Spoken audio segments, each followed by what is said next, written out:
During the course of my 30-year career in public relations, I've lived and worked and managed crises in every region of the world.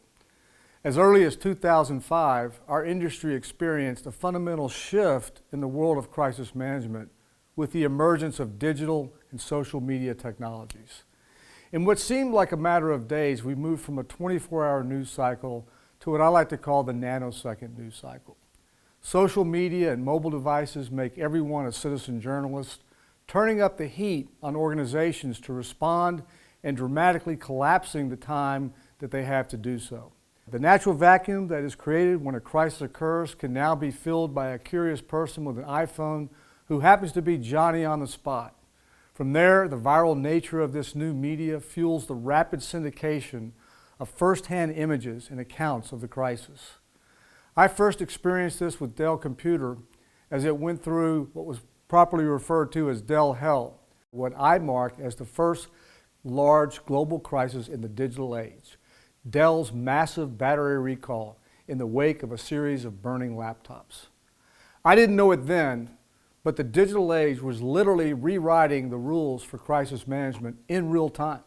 Based on my experience in coping with Dell's crises, the aftermath of the Fukushima nuclear disaster, and the rehabilitation of Penn State's reputation after the Jerry Sandusky scandal, among others, I've outlined 5 key principles that are critical to successfully responding to a crisis in this new world order.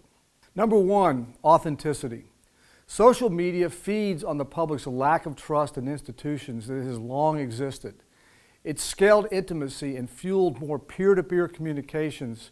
Expectations for communications have changed. People don't want to hear from an institutional voice. They want to hear from real people, preferably knowledgeable experts they trust. Number 2, transparency.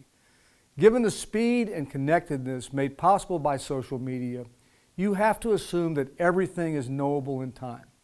The vacuum will be filled, either by you, the organization in crisis, or by others. With this in mind, the only course of action is to be transparent, early and often with all communications.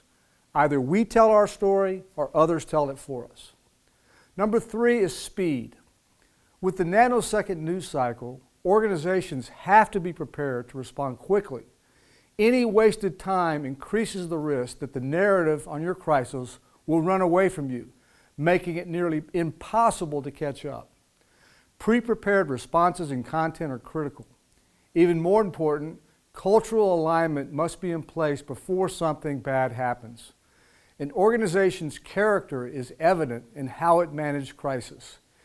If its crisis team or the organization itself are not aligned on values, then the lack of integrity will pervade the communication cycle, causing distrust and/or eroding believability among key constituents. 4th is agility. In the analog days of the Tylenol cyanide crisis in the 80s, the crisis team deployed their messages, polled against them overnight, reevaluated them in the morning, and then calibrated them throughout the day. Now, we have sophisticated digital listening tools that allow us to monitor this nanosecond news cycle and perform message testing in real time. With this capability, there's no excuse to not get it right faster. Finally, the 5th principle is creativity. When you're pitted against both citizen and professional journalists to tell your story, you must be creatively competitive. This means creating on-brand content ahead of time.